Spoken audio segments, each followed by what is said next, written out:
Okay, so now we're going to go ahead and build it. We're going to squirt a dime-sized blob of hot glue right there at the top near the wires and connect our single pole double throw switch, and we're going to line it up using our bent piece of paperclip. And so then we'll do the same thing to the other side, put our single pole double throw switch and use that paperclip again to line it up, make sure it's about 45 degrees to the edges and 90 degrees opposed to one another. Okay, so, and you want to make sure that the switches, the levers at the top, are not, there's no hot glue in them. So we're taking our paper clip, and we're going to hold it in place with our fingers and just bend it straight down. That paper clip is going to allow us to support our motors.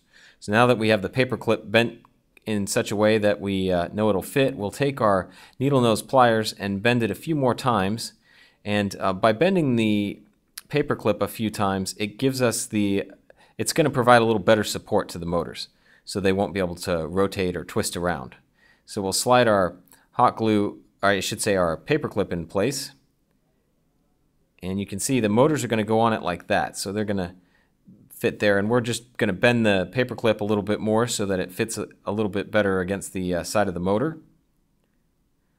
And we want to make sure none of it's dragging on the ground. Okay, so we're going to take some hot glue and squish it in between the two single pole double throw switches, and that's going to both hold the switches in place better, and it's also going to hold that paper clip that's going to hold our motors in place a little bit better. So now we're just trimming off the excess paper clip. We've got our nipper pliers there. We're just going to trim off the excess so that none of the paper clip sticks down past the motor. And once we have the paper clip trimmed and it's sticking it out at the right angle, we're going to make sure that we flip the motor around so the contacts are on the top, not on the bottom. That's really important. And we're going to line up the paper clip with our motor. And once we have it lined up, we're going to take some hot glue and we'll put about a nickel-sized blob of hot glue on that motor. So once that hot glue has dried, we'll be able to adjust the motor back and forth because there's a little bit of flexibility in the paper clip. So we'll do the same thing to the other side.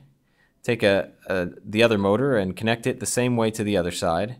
And again, we want to make sure that the contacts on the motor, the electrical contacts, are facing outward.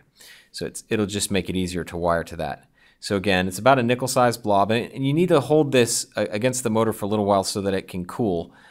It will take about 2 or 3 minutes before the hot glue has cooled.